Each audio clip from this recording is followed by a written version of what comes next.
எந்த லாஜிக் படி யோசித்தாலும் இந்த வெற்றியை வந்து நம்ப முடியவில்லை.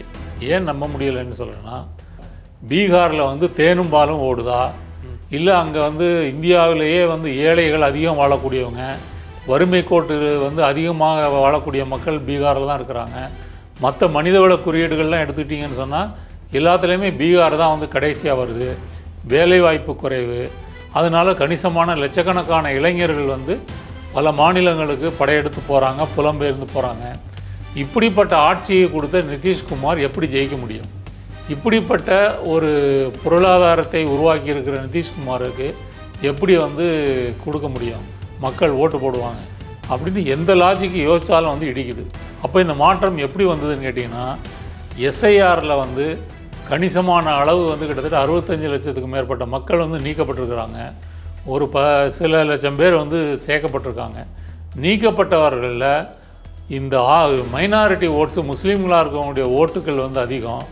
அப்புறம் வந்து ஆர்ஜேடியினுடைய சமூக அடிப்படை இருக்கக்கூடிய சமூகங்களும் வந்து அதிகம். அது மாதிரி வெளியூருக்கு காலி பண்ணி போனவங்களுக்கு வந்து ஓட்டு கிடையாது, பெண்களுக்கு வந்து ஓட்டு வந்து கிடையாது. இப்படி பல விதங்களில் வந்து ஓட்டுகளை குறைச்சிருக்காங்க. இப்போ ஓட்டுக்களை நீக்கம் பண்ணதுனால ஒரு தொகுதியில் வந்து ஒரு 2000, 5000, 10,000த்துக்குள்ளே ஓட்டை நீங்கள் நீட்டிங்கனாலே அந்த டிஃபரன்ஸில் வந்து ஜெயிக்க முடியும். இது ஒரு முக்கியமான ஒரு காரணம். இப்போ 10,000 ரூபா உங்களுக்கு வங்கி கணக்கில் போடப்படும்னு காலையில் அறிவிக்கிறாருன்னா, அன்னைக்கு சாயங்காலம் எலெக்ஷன் அறிவிக்கிறாங்க. அதன் பிறகு இந்த பணம் வந்து போடப்படுது எதிர்த்து எலெக்ஷன் கமிஷனில் போய் கேட்டால் எலெக்ஷன் கமிஷன் என்ன சொல்லுதுன்னா, இது தேர்தலுக்கு முன்னாடியே வெளியிடப்பட்ட அறிவிப்பு. அப்போ இதில் தேர்தல் கமிஷனும் பிஜேபியும் கூட்டணி வைத்து கொண்டிருக்கு இந்த முடிவை கொண்டு வந்திருக்கிறாங்களா அப்படின்னு ஒரு ஐயம் வருது. எந்த நாட்டிலேயே இப்படி நடக்குமா? அப்படி மற்ற வெளி உலகத்தையே அறியாத அந்த பெண்கள் தங்கள் கணக்கிற்கு அப்படி 10,000 ரூபா வந்து வந்த பிறகு அதை வந்து ஒரு ஓட்டுக்கான படமாக நினைத்து கொண்டு நிதிஷ்குமாருக்கும் பிஜேபிக்கும் ஓட்டு போட்டிருக்காங்க. இதுதான் பெண்கள் அதிகம் ஓட்டு போட்டதுக்கு வந்து காரணம். 50க்கும் மேற்பட்ட உலக நாடுகளில் 100 கோடிக்கும் அதிகமான ஆகாயம் தமிழ் பார்வையாளர்களுக்கு பேரன்பும் திருநன்றி. ஆகாயம் நேயர்களுக்கு வணக்கம். பீகார் தேர்தல் முடிஞ்சு எலெக்ஷன் ரிசல்ட்லாம் வந்துகிட்டு இருக்குது. என்டிஏ கூட்டணி வந்து ஒரு பெரிய டிஃப்ரென்ஸில் முன்னிலையில் இருக்காங்க. இந்தியா பிளாக் வந்து பின்தங்கி தான் இருக்கிறாங்க. ஸோ இந்த ரிசல்ட் எதை குறிக்குது, இந்த தேர்தலுடைய முடிவுகள் எப்படி இருக்கும்? ஆல்மோஸ்ட் தெரிஞ்சிருச்சு ரிசல்ட்டு. ஸோ இதுக்கப்புறம் இறுதி கட்டமாக எப்படி இருக்கும் அப்படின்றத குறித்து பேச போகிறோம். சமூக செயற்பாட்டாளர் திரு நாதன் அவர்கள் கூட. வணக்கம் சார். வணக்கம் கார்த்திக். ஒரு டிஃப்ரென்ஸ் இருக்கும் அப்படின்னு எதிர்பார்த்து தான் இது எக்ஸிட் போல்ஸ் பற்றி பேசிகிட்டு இருக்கும்போது கூட எல்லாருமே என்டிஏ கூட்டணிக்கு நல்ல ஏறுமுகம் இருக்கும், அவங்களுக்கு தான் ஒரு வாய்ப்பு இருக்குன்ற மாதிரி சொன்னாங்க. ஆனால் இவ்வளோ பெரிய ஹியூஜ் டிஃப்ரென்ஸ் எதை குறிக்குது சார்? எக்ஸிட் போலில் கூட பார்த்தீங்கன்னா இந்த அளவு டிஃப்ரென்ஸ் இருக்குன்னு கணிக்கலை. ஒரு 120லேருந்து 140. அவங்க வந்து ஆர்ஜேடி எடுத்துக்கிட்டிங்க அப்படின்னா அவங்க 100லேருந்து 120 இந்த ரேஞ்சில் தான் வந்து கணிச்சாங்க. அந்த ட்ரிபிள் டிஜிட்டே வரலையே. ஆமாம். இப்போ ரிசல்ட்டு இப்போ உள்ள நிலவரத்தைப்படி பார்த்தா அவங்க வந்து 200 வந்துட்டாங்க. யார்? என்டிஏ கூட்டணி 200, இந்தியா கூட்டணியை பொறுத்த வரைக்கும் 50. இந்த 50ல் தான் ஆர்ஜேடி, காங்கிரஸ், இடதுசாரிகள் அவங்க வந்து இதில் இருக்காங்க. இந்த அளவு வேறுபாடு வருவதற்கு என்ன காரணம்? எந்த லாஜிக் படி யோசித்தாலும் இந்த வெற்றியை வந்து நம்ப முடியவில்லை. ஏன் நம்ப முடியலைன்னு சொல்கிறேன்னா, நிதிஷ்குமார் வந்து பீகாரில் கிட்டத்தட்ட 20 வருஷமாக தொடர்ந்து முதலமைச்சராக வந்திருக்காரு. 2005லேருந்து 2025 வரைக்கும். இதில் ஒரு 14-15 வருஷம் வந்து பிஜேபி கூட இருந்திருக்காரு. 5 வருஷம் வந்து காங்கிரஸ், ஆர்ஜேடி இவங்க கூட வந்து இருந்திருக்காரு. மொத்தத்தில் அவர் வந்து பிஜேபி கூட அதிகமாக இருந்தது தான் வந்து அதிகம். பீகாருடைய நீங்கள் அரசியல் வரலாறு எடுத்து பார்த்தீங்கன்னா, எமர்ஜென்சியில் வந்து ஜெயபிரகாஷ் நாராயண் மூமெண்ட் வந்து வருது. ஊழல் இந்த மாதிரி இதெல்லாம் எதிர்த்து அப்படி வருது. அதில் ஜெயபிரகாஷ் நாராயணுடைய சீடர்களாக தான் லல்லு பிரசாத் யாதவும் நிதிஷ்குமாரும் பீகாரில் வந்து வராங்க. 2 பேரும் அவருடைய இதுலேருந்து வந்து இன்ஸ்பயர் ஆகி அரசியலுக்கு வந்தவங்க தான். நம்ம பேசுகின்ற சமூக நீதி, ஒடுக்கப்பட்ட சாதி மக்களுக்கு வந்து கல்வி, பொருளாதாரம் மற்றும் அரசியலில் வந்து அதிகாரம் வேணும், இதையெல்லாம் வந்து பேசக்கூடிய நபர்களாக அவர் எடுத்தாங்க.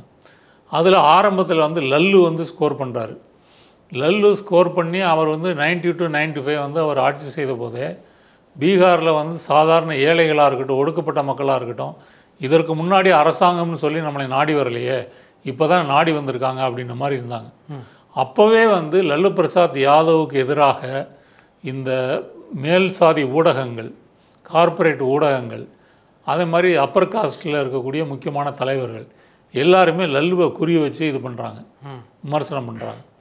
அதில் ஒரு டூலாக பயன்படுத்தப்பட்டவர் தான் நிதிஷ்குமார். நிதிஷ்குமாரும் வந்து ஒரு பிசி செக்ஷனில் தான் வாராரு, குர்மி அப்படின்ற சாதியிலேருந்து பிற்படுத்தப்பட்ட.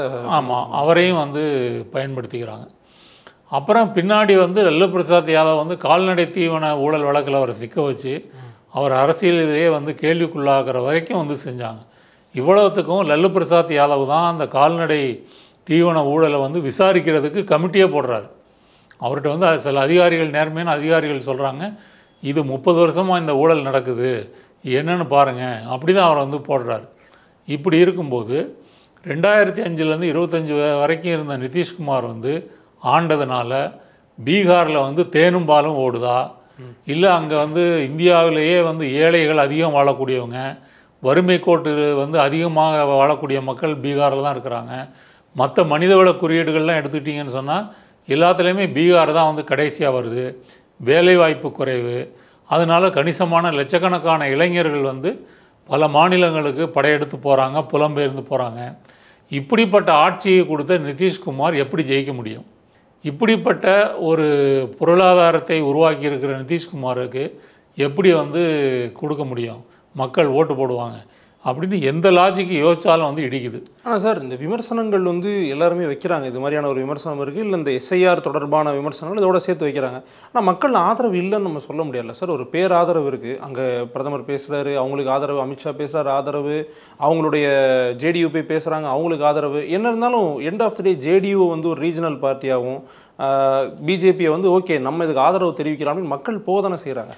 அதான் அது வந்து மக்களை வந்து சோஷியல் இன்ஜினியரிங் பண்ணி கன்சாலிடேட் போலரைஸ் பண்ணுறாங்க அப்படின்ற மாதிரி சொல்கிறாங்க இல்லையா.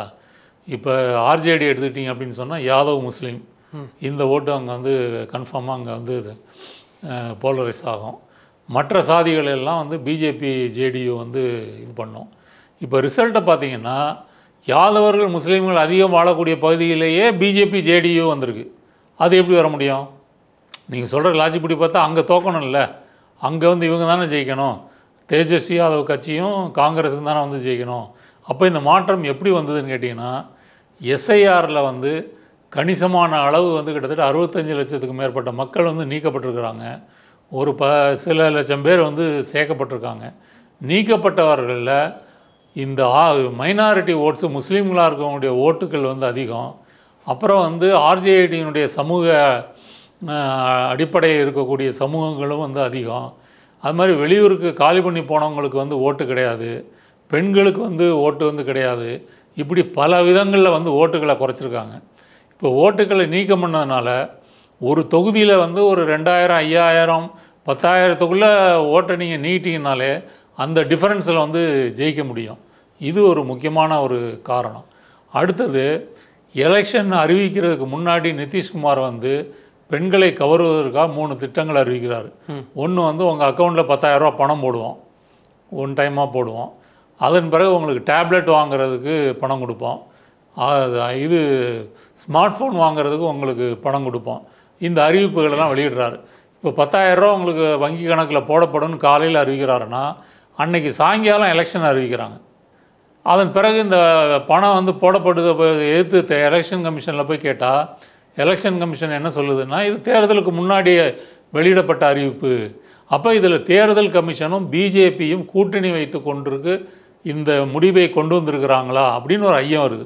எந்த நாட்டிலேயே இப்படி நடக்குமா?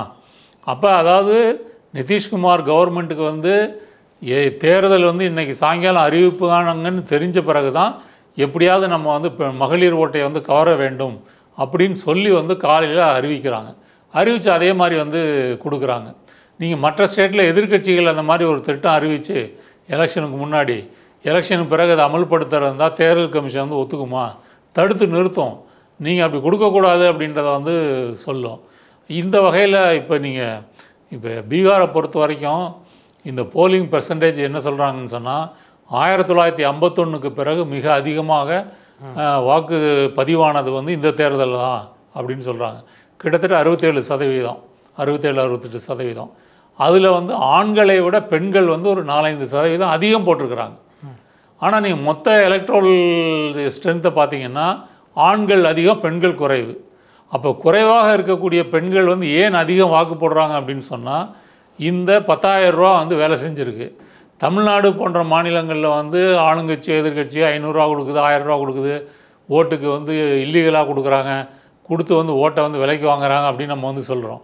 பீகாரில் சட்டப்பூர்வமாக்கி 10,000 கொடுத்து பெண்கள் ஓட்டை வந்து நிதிஷ்குமார் வந்து வாங்கியிருக்கிறார். அடுத்தது நீங்கள் பீகார் பெண்களை பொறுத்த வரைக்கும் இந்தியா என்ற ஒரு நாட்டில் பீகார்னு ஒரு மாநிலம் இருக்குது. அவங்களுடைய பீகார் எப்படி இருக்குது, என்ன வாழ்நிலை, அங்கே சம்பளம் எவ்வளவு, நகர்ப்புறமாக இருந்தால் 200 சம்பளம், கிராமப்புறமாக இருந்தால் 100 சம்பளம், இதுதான் அவங்களுடைய வேலைவாய்ப்பு. ஆனால் தமிழ்நாடு வந்து எப்படி இருக்கும், ஆந்திரா எப்படி இருக்கும், கேரளா எப்படி இருக்கும், மகாராஷ்டிரா எப்படி இருக்கும், கர்நாடகா எப்படி இருக்கும், இதெல்லாம் அவங்களுக்கு தெரியாது. அந்த குடும்பங்களிலிருந்து வந்த இளைஞர்களுக்கு தெரியும். அவங்க வந்து இந்த ஸ்டேட்லாம் வேலை பார்க்குறாங்க, இந்த ஸ்டேட் வந்து எப்படி முன்னேறி இருக்குது, எப்படி இங்கே சம்பளம் அதிகமாக இருக்குது அப்படின்னு சொல்லி. அப்படி மற்ற வெளி உலகத்தையே அறியாத அந்த பெண்கள் தங்கள் கணக்கிற்கு அப்படி 10,000 வந்து வந்த பிறகு அதை வந்து ஒரு ஓட்டுக்கான படமாக நினைத்து கொண்டு நிதிஷ்குமாருக்கும் பிஜேபிக்கும் ஓட்டு போட்டிருக்காங்க. இதுதான் பெண்கள் அதிகம் ஓட்டு போட்டதுக்கு வந்து காரணம். வழக்கமாக ஒரு தேர்தலில் வந்து போலிங் பெர்சன்டேஜ் வந்து அதிகரிக்குதுன்னு சொன்னால் என்ன சொல்லுவாங்க அப்படின்னு சொன்னால், ஆன்டி இன்கம்பன்சி இருந்தால் மட்டும்தான் பெர்சன்டேஜ் வந்து அதிகரிக்குன்னு சொல்லுவாங்க. அதிருப்தி சூழ்நிலை, அதிருப்தி இருந்தால் தான். ஆனால் இங்கே ஆன்டி இன்கம்பன்சி வந்து இல்லாமல் ரிவர்ஸாக வந்து இவங்க கடைசி நிமிடங்கள் அறிவித்த அந்த நலத்திட்டங்கள் மூலமாக மக்களை வந்து பெண்கள் வாக்குகளை எல்லாம் கிட்டத்தட்ட விலைக்கு வாங்கியிருக்காங்க அப்படின்னு தான் சொல்ல முடியும். ஆனால் சார், இது எப்பயுமே வந்து எலெக்ஷன் வாக்குறுதிகள் வந்து மக்கள் நலத்திட்டம் எந்த அளவுக்கு இருக்கோ அதே மாதிரி தேர்தல் ஸ்ட்ராட்டஜியும் இருக்கும். இதை நாங்கள் கொடுக்குறோம் அப்படின்னா மக்கள் நல்வாழ்வு ஒரு பக்கம், இன்னொரு ஸ்ட்ராட்டஜி. அப்போது இந்த முடிவை வந்து இவங்க எடுக்கும்போது அது அவங்களோட ஸ்ட்ராட்டஜியாகவும் பார்க்க வேண்டியது இருக்குல்ல. அது ஒரு மோசடியான ஸ்ட்ராட்டஜிங்க. எலெக்ஷன் கமிஷன் தேர்தல் அறிவிக்கிறது வந்து பிஜேபி வந்து சொல்லி பிஜேபியினுடைய உத்தரவுக்கு இணங்க தான் எலெக்ஷன் கமிஷன் வந்து தேர்தலை முடிவு பண்ணுது. ஏன் அப்படின்னு சொன்னால், எலெக்ஷன் கமிஷனில் இருக்கக்கூடிய 3 ஆணையர்களும் மோடி கவர்மெண்டால் நியமிக்கப்பட்டவர்கள். அதில் வந்து மோடி, பிரதமரால் நியமிக்கப்பட்ட அமைச்சர், அப்புறம் எதிர்க்கட்சி தலைவர், இவங்க 3 பேர் தான் வந்து கமிஷனரை முடிவு பண்ணணும். இதில் 3 பேரில் மெஜாரிட்டி யாருன்னா அவங்க 2 பேரும் தான். யார், மோடியும் அமித்ஷாவும் தான் மெஜாரிட்டி, ராகுல் காந்தி மைனாரிட்டி. அப்போ அவங்களுக்கு விரும்பிய எலெக்ஷன் ஆணையர்களை தான் கமிஷனுக்கு வந்து கொண்டு வராங்க. கொண்டு வந்த பிறகு பாராளுமன்ற தேர்தலில் வந்து 7 பேஸ் நடத்தணுமா அப்படின்றதே அவங்க தான் முடிவு பண்ணுறாங்க. பீகாரில் எப்போ நடத்தணும், பீகாரில் அறிவிக்கிறதுக்கு முன்னாடி என்னென்ன திட்டங்களை அறிவிக்கணும், இப்படி எலெக்ஷன் கமிஷனும் பிஜேபியும் கூட்டு சேர்ந்து கொண்டு அதைத்தான் இதை வந்து செய்திருக்கிறார்கள். இப்போ ராகுல் காந்தி வந்து இதை ஓட்டு திருட்டுன்னு சொல்கிறார். இப்போ வந்து ஹரியானா ஃபைல்ஸில் எடுத்துக்கிட்டிங்கன்னா 2 கோடி மக்களில் 25 லட்சம் ஓட்டை வந்து திருடி தான் அவங்க ஜெயிச்சிருக்காங்க அப்படின்னு வந்து சொல்கிறாரு. அதில் வந்து பிரேசிலேருந்து ஒரு பெண் வந்து இங்கே 8 வாட்டி ஓட்டு போட்டிருக்காங்க. சர்க்கார் சோர் அப்படின்ட்டார். ஆமாம். இப்போ பீகார் எலெக்ஷனில் வந்து யார் ஜப்பான்லேருந்து வந்து ஓட்டு போட்டாங்களா, இல்லை கொரியாவிலேருந்து ஓட்டு போட்டாங்களா, பிரேசிலேருந்து ஓட்டு போட்டாங்களா, இதெல்லாம் இனிமேல் தான் வந்து பின்னாடி தெரிய வரும். இதில் இன்னொரு கூத்து கேளுங்க. பீகாரை சேர்ந்த இளைஞர்கள் பல மாநிலங்களில் வேலை பார்க்குறாங்க. அந்த வேலை பார்த்துட்டு அவங்களுக்கு வந்து தேர்தலுக்காக போய் ஓட்டு போடுறது என்பது வந்து சில பொருளாதார ரீதியாக வந்து சிரமம். இதை எதிர்பார்த்து ஹரியானாவிலேருந்து 4 ஸ்பெஷல் ட்ரெயின் வந்து பீகாருக்கு விட்டுருக்காங்க. என்னன்னு போய் கேட்டால், எப்படி நீங்கள் எலெக்ஷன் சமயத்தில் நீங்கள் ட்ரெயின் விட்டீங்க அப்படின்னு கேட்டால், இல்லை அங்கே ஏதோ ஒரு பூஜை நடக்குது, ஒரு ஆன்மீக பயணத்துக்காக 4 ட்ரெயின் விட்டுருக்குறோம். அந்த 4 ட்ரெயினில் போனவங்க எல்லாருமே பீகார் தொழிலாளிகள். அந்த ட்ரெயினுக்கு வந்து உள்ள அந்த தொழிலாளிகளுக்கெல்லாம் வந்து சாப்பாடு தண்ணியெல்லாம் வாங்கி கொடுத்து அவங்களுக்கு கொடியெல்லாம் அசைத்து அனுப்பி வச்சது யாருன்னா ஹரியானாவை சேர்ந்த பிஜேபி தலைவர்கள். அப்போ ஹரியானா பிஜேபி வந்து ஏற்பாடு பண்ணி இந்த புலம்பெயர் தொழிலாளிகளை வந்து பீகாருக்கு அனுப்புதுன்னு சொன்னால், இது இந்தியா முழுக்க எங்கெங்கே நடந்திருக்கு, எவ்வளவு நடந்திருக்கு அப்படின்றது ஒன்று கேள்வி. இந்த கள்ள ஓட்டு வந்து எவ்வளோ வந்து போட்டிருக்கிறாங்க, இப்படி பல கேள்விகள் வந்து இதில் இருக்குது. இதில் நம்ம புரிந்து கொள்ள வேண்டியது என்ன அப்படின்னு சொன்னால், எஸ்ஐஆர் அப்படின்னு ஒரு ப்ராசஸ் வந்து முடிந்து நடத்தப்படுகின்ற முதல் தேர்தல் தான் பீகார் தேர்தல். இதற்கு முன்னாடி இந்திய வரலாற்றில் எஸ்ஐஆர்னே ஒன்று கிடையாது. அதுக்கு முன்னாடி இருந்த எஸ்ஐஆர்லாம் இப்படி நடக்கலை. அதில் வந்து பொதுவாக சில விவரங்களை கேட்டுட்டு வச்சுருவாங்களே தவிர, இவ்வளவு டீட்டெயில்டாக வந்து உங்களை வந்து நீங்கள் தர முடியாத ஆவணங்களையெல்லாம் சொல்லி கேட்க முடியலை, கேட்குற இதாக அது நடக்கலை. இப்போ தமிழ்நாட்டில் எஸ்ஐஆர் வந்திருக்கு. 4ஆம் தேதி வந்து ஃபார்ம் விநியோகிச்சிருக்காங்க. இது வரைக்கும் 5 கோடி பேருக்கு விநியோகிச்சிருக்கிறாங்க. நான் பார்க்குறவங்கள்ட்டெல்லாம் கேட்குறேன், திமுக கட்சியில் வந்து ஒரு ஆதரவாக இருக்கக்கூடியவங்களுக்கு கூட இது வந்து தெரியலை.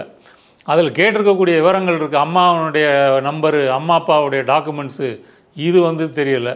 நீங்கள் ஃபோட்டோவை மட்டும் ஒட்டிட்டு கையெழுத்து மட்டும் போட்டு கொடுத்துருங்க, மிச்சவங்க கட்சிக்காரங்க பார்த்துருவாங்க. கட்சிக்காரங்க இந்த டாக்குமெண்ட்ஸில் எப்படி தயார் பண்ண முடியும்? தயார் பண்ண முடியாது. அப்படியே இவங்க ஏதாவது தயார் பண்ணி கொடுத்தால் கூட அங்கே வந்து தாலுகா ஆஃபீஸில் இருக்கக்கூடிய எலெக்ஷன் ஆஃபீஸர் இருக்கிறார் இல்லையா, அவர் தான் இந்த அப்லோட் செய்யப்பட்ட டாக்குமெண்ட்ஸை பார்த்து வந்து ஓகேவா இல்லையான்னு சொல்கிறாரு. அப்போ நீங்கள் வாக்காளர்களை வந்து வெளியேற்றுவதும் சேர்ப்பதற்குமான அதிகாரம் வந்து தேர்தல் கமிஷனுடைய சில அதிகாரிகள்கிட்ட வந்து வந்துடுது. ரெண்டாவது, இந்தியாவினுடைய தேர்தல் சம்பந்தமான அனைத்து டேட்டாக்களும் வந்து பிஜேபி கிட்ட இருக்குது. ஒரு பூத் இருக்குது, பூத்தில் 1000 பேர் இருக்காங்க. 1000 பேரில் திமுகவுக்கு எவ்வளோ பேர் போடுவாங்க, பிஜேபிக்கு எவ்வளோ போடுவாங்க, அதிமுகவுக்கு எவ்வளோ போடுவாங்க, எந்த தெருலேருந்து போடுவாங்க, இந்த மாதிரி டேட்டாக்கள்லாம் வந்து அவங்கள்ட்ட இருக்குது. எலெக்ஷன் கமிஷன்ட்டையும் இருக்குது. இப்போ இவங்க 2 பேரும் கூட்டணி சேர்ந்து கொண்டு தான் இதை செய்கிறார்கள் அப்படின்னு ராகுல் காந்தி குற்றம் சாட்டுறாரு. அவர் குற்றம் மட்டும் சாட்டவில்லை, அதற்கு ஆதாரங்களையும் கொடுத்துருக்கிறார். அந்த ஆதாரங்களுக்கு இன்றைய தேதி வரைக்கும் எலெக்ஷன் கமிஷன் வாயை திறந்து எந்த பதிலும் சொல்லவில்லை. மாறாக பிஜேபிக்காரங்க என்ன சொல்கிறாங்க அப்படின்னு சொல்லி அஃபிடவிட் கேட்டாங்களே, எலெக்ஷன் கமிஷன் அஃபிடவிட் போட சொல்லி கேட்டாங்க. அது தேவையே இல்லையே. இவ்வளவு ஆதாரங்களை வெளிப்படையாக நீங்கள் வந்து பொதுவெளியில் வைத்த பிறகு நீங்கள் அதற்கு வந்து பதில் சொல்லணுமா வேண்டாம்?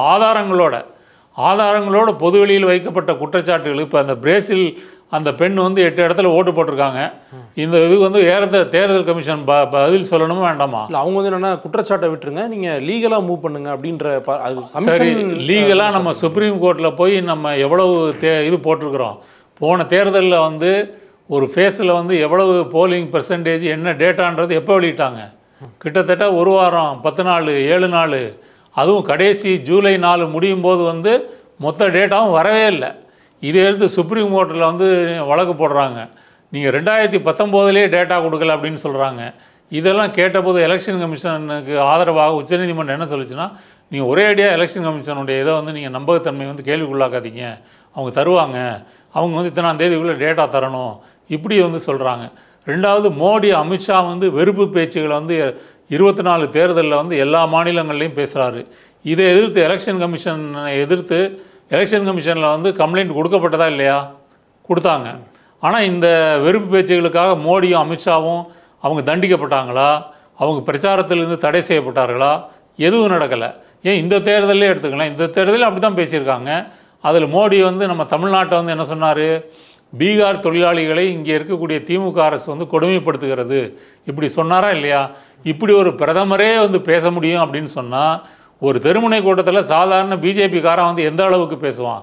அப்போ நீங்கள் கம்ப்ளைண்ட் கொடுத்து ஏன் நடவடிக்கை எடுக்கலை எலெக்ஷன் கமிஷன்? நீங்கள் சொன்ன முறையான அஃபிடவிட்லாம் கொடுத்துமே ஏன் அவங்க நடவடிக்கை எடுக்கலை? அப்போது எலெக்ஷன் கமிஷன் பிஜேபியினுடைய கைப்பாவையாக இருக்குது. நீங்கள் என்ன வேணால் பேசிக்கலாம். ஒடிசாவில் போய் என்ன பேசினார்? ஜெகநாதபுரியினுடைய அந்த பொக்கிஷ சாவி வந்து தமிழர்கள்ட்ட தான் இருக்குது அப்படின்னு சொல்லி பாண்டியன் சொல்லி நவீன் பட்நாயக்கனுடைய உதவியாளரை குறி வச்சு பிரச்சாரம் பேசுகிறாரா இல்லையா? இங்கே வந்து நான் தமிழை நேசிக்கிறேன், திருக்குறளை ஆனப்புனா 66ன்னு பேசுகிறது, அங்கே வந்து தமிழர்களை வந்து இழிவுபடுத்துறது. இதை நீங்கள் எலெக்ஷன் கமிஷனில் போய் கேட்டிங்கன்னா எலெக்ஷன் கமிஷன் வந்து நடவடிக்கை எடுக்காமல் இருக்கிறது. அப்போ எலெக்ஷன் கமிஷன் வந்து கைப்பாவையாக தான் இருக்குது. நீங்கள் சட்டப்பூர்வமாக எந்த இது கொடுத்தாலும் அவர்கள் அதை விசாரிப்பதாக இல்லை. எனவே இந்தியா, அதாவது தென் அமெரிக்கா, மத்திய அமெரிக்காவில் சின்ன சின்ன நாடுகள்லாம் இருக்குது. அந்த நாடுகள்லாம் ஜனநாயகம் என்பது கேலி கூத்தாக இருக்குன்றதுக்காக அதெல்லாம் வந்து பனானா ரிப்பப்ளிக் அப்படின்னு சொல்லுவாங்க, வாழைப்பழ குடியரசுன்னு சொல்லுவாங்க. ஆனால் உலகத்திலே ஒரு பெரிய நாடு ஒரு வாழைப்பழ குடியரசாக மாறிக்கொண்டிருக்கிறது அப்படின்றதுக்கு இந்த பீகாருடைய தேர்தல் முடிவுகள் சிறந்த உதாரணம். இறுதியாக ஒரு கேள்வி சார். தமிழ்நாட்டில் எஸ்ஐஆர் வந்து இங்கே ஃபார்ம் கொடுத்துட்ருக்குறாங்க, சிலருக்கு ஃபார்ம் கிடைக்கல அப்படின்லாம் சொன்னாங்க. எனக்குமே இன்னும் கிடைக்கல ஃபார்ம்லாம். இங்கே வந்து எஸ்ஐஆரினுடைய தாக்கம், உங்களுடைய கூற்றின்படி எஸ்ஐஆரினுடைய தாக்கம் இங்கே இருக்குமா? கண்டிப்பாக இருக்கும். ஏன்னா வந்து டேட்டா ஃபுல்லாக அவங்கள்ட்ட இருக்குது. நீங்கள் தர முடியாத டாக்குமெண்டெல்லாம் அவங்க வந்து கேட்குறாங்க. உங்கள் அம்மா அப்பாவினுடைய யாராவது ஒருத்தருடைய பிறப்பு சான்றிதழ் வேணும் அப்படின்னு சொல்லி வந்து கேட்குறாங்க. 2004 பின்னாடி பிறந்தவங்களுக்கு இப்படி அவங்க கேட்கக்கூடிய டாக்குமெண்ட்ஸ் எதுவும் நம்மள்ட்ட இல்லை. இப்போ பாஸ்போர்ட் ஒரு ஆதாரமாக கேட்குறாங்கன்னா எத்தனை பேர்கிட்ட பாஸ்போர்ட் இருக்கும்? எல்லார்ட்டையும் வந்து இது இருக்காது. அதனால் இதில் வந்து ஒவ்வொரு தொகுதியிலையும் வந்து கணிசமான வாக்காளர்கள் வந்து இதில் வந்து வெளியேற்றம் செய்வதற்கான வாய்ப்பு வந்து நிறையவே இருக்குது. தமிழ்நாடு மொத்தமாக வந்து ஆன்டி பிஜேபியாக இருக்கிறதுனால ஒவ்வொரு தொகுதியிலையும் முடிஞ்ச அளவு நீங்கள் ஒரு நெக்கு வந்து ஒரு ஃபைட் வருதுன்னு வச்சுங்க, அப்போ ஒரு தொகுதிக்கு வந்து 2000 வாக்குகளை நீங்கள் நீக்கம் பண்ணிங்கனாலே ஒரு பெரிய மாற்றத்தை கொண்டு வருமா இல்லையா? ரெண்டாவது வந்து பூத் லெவலில் வந்து யாருக்கு எங்கே ஓட்டு போட்டிருக்காங்கன்ற டேட்டா வந்து அவங்கள்ட்ட இருக்குது. இதை வைத்துக்கொண்டு அவர்கள் கண்டிப்பாக இதை வந்து செய்வாங்க. இவங்க இந்த ப்ராசஸுக்கு வந்து 1 மாதம் என்பது வந்து சாத்தியமே இல்லாத காலம். இப்போ நீங்கள் தேதி இன்றைக்கி 14, இன்றைக்கே உங்களுக்கு ஃபார்ம் வரலன்றீங்க. ஏன்னா நானும் வந்து ஃபார்மை தேடி போயிட்டுருக்கிறேன். உங்களுக்கு கிடைக்கல இன்னும்? ஆமாம், நாங்கள் இருந்த வீட்டிலேருந்து மாறிட்டோம். பழைய வீட்டுக்கு வந்து ஃபார்ம் வந்து கேட்டுட்டு போயிட்டாங்க. இப்போ இந்த பூத் லெவல் ஆஃபீஸர் வந்து தேடி பிடிச்சி கண்டுபிடிச்சி ஃபார்மை வாங்கி அதை ஃபில்லப் பண்ணது கூட அப்பா அம்மாவுடைய சான்றிதழ்கள்லாம் இல்லை. இப்படி பல பிரச்சனைகள் இருக்குது. இதை ஃபில்லப் பண்ணி அப்புறம் வந்து கொடுக்கணும். இப்படி நம்மை போன்ற அரசியல் தெரிஞ்சு விஷயம் தெரிஞ்சவங்களுக்கே இதுதான் நிலைமை அப்படின்னா, சாதாரண மக்கள் இதிலேருந்து ரொம்ப விலகி இருக்கிறாங்க. இது 1 மாதத்தில் பண்ண முடியாத விஷயம் இது.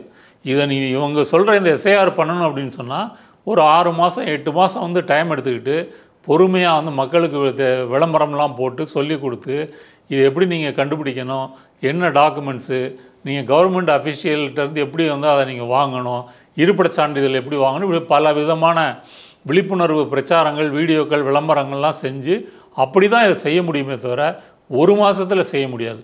இப்போ பீகாருக்கு பிறகு இந்தியா ஃபுல்லாக 12 மாநிலங்களில் இந்த எஸ்ஐஆர் நடக்குது. இப்போ திமுக அதை எதிர்த்து உச்சநீதிமன்றத்தில் வழக்கு போட்டிருக்குது. அந்த பெட்டிஷன்லேயே ரொம்ப டீட்டெயிலாக குறிப்பிட்டிருக்காங்க ஏன் இது வந்து இல்லீகல் அப்படின்னு சொல்லி. அதனால் தமிழ்நாட்டில் இந்த 1 மாதத்தில் அவர்கள் கணிசமான சேதாரத்தை, அதுவும் எலெக்ஷன் வர இருக்கின்ற சில மாதங்களுக்கு முன்னாடி செய்கிறாங்கன்னா அதில் ஒரு சதித்திட்டம் இருக்கிறது. அதில் வந்து முடிந்த அளவு தமிழ் மக்களின் வாக்குகளை வந்து நீக்கம் செய்ய வேண்டும். அதில் குறிப்பாக வந்து முஸ்லீம்கள், மைனாரிட்டிஸ், அப்புறம் வந்து தலித்துகள், எந்தெந்த பிரிவினர் வந்து நமக்கு எதிராக இருக்காங்களோ, ஒரு முஸ்லீம்கள் அதிகமாக ஒரு பூத்தில் இருக்காங்கன்னா கண்டுபிடிச்சிடலாமே. அது ஒன்றும் பெரிய கஷ்டமான விஷயம் இல்லை. பேரை பார்த்தாலே கண்டுபிடிச்சிடலாம். இப்படியெல்லாம் அவர்கள் வந்து முயற்சி பண்ணுவாங்க. அதனால் எஸ்ஐஆர் என்பது தமிழகத்திற்கு ஒரு அபாயம். ஒன்று, எஸ்ஐஆரை எதிர்த்து லீகலாக நம்ம ஃபைட் பண்ணுற அதே சமயம் நமக்கு தெரிந்தவங்க, நண்பர்கள், உறவினர்கள் இவங்க மத்தியில் இந்த எஸ்ஐஆர்னால் என்ன, அந்த ஃபார்ம் வாங்கி எப்படி ஃபில்லப் பண்ணணும், இதை எப்படி வந்து அதை கொடுக்கணும், இந்த பிரச்சாரமும் வந்து செய்யப்படணும். கட்சிகளும் இதை முனைந்து வந்து செய்யணும். இல்லை அப்படின்னு சொன்னால் பிஜேபி வந்து அந்த தேர்தலை திருடி விடுன்னு ராகுல் காந்தி சொன்னது தமிழ்நாட்டுக்கும் பலிச்சிடும்.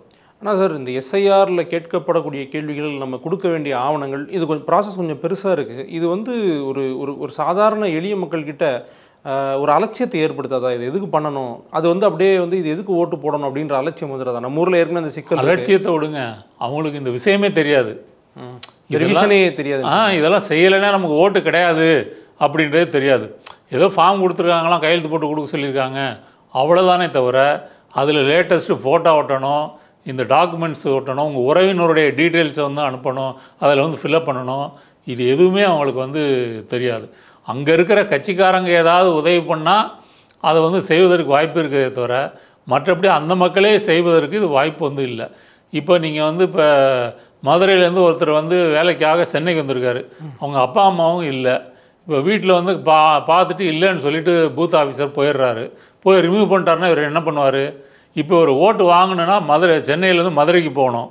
போய் அங்கே வந்து பிஎல்ஓவை கண்டுபிடிக்கணும், ஃபார்மை வாங்கணும், அப்புறம் அதை ஃபில்லப் பண்ணணும். இதெல்லாம் நடைமுறை சாத்தியமாக? எத்தனை நாள் லீவ் போட முடியும்? இங்கேருந்து போக்குவரத்து செலவு யார் கொடுப்பாங்க? இப்படி பல சிக்கல்கள், பிரச்சனைகள், இடையூறுகள் எல்லாமே இதில் வந்து இருக்குது. அந்த வகையில் சாதாரண மக்கள் இந்த ப்ராசஸ்லேருந்து வெளியே தான் இருக்கிறாங்க. படித்தவர்களே இதில் வந்து ஆக்டிவாக இல்லாத பொழுது பாமர மக்கள் வந்து மிகவும் சிரமப்படுவார்கள். அதனால் இந்த எஸ்ஐஆர் என்பது 1 மாதத்தில் வந்து நம்மளுடைய ஓட்டுகளை வந்து பறிப்பதற்கு திட்டமிட்டு செய்யப்படுகின்ற இந்த பிஜேபியினுடைய தாக்குதல் அப்படின்றது தான் எனக்கு படுது. உங்களுடைய நேரத்துக்கும் உங்களுடைய கருத்துக்களுக்கும் ரொம்ப நன்றி சார். நன்றி.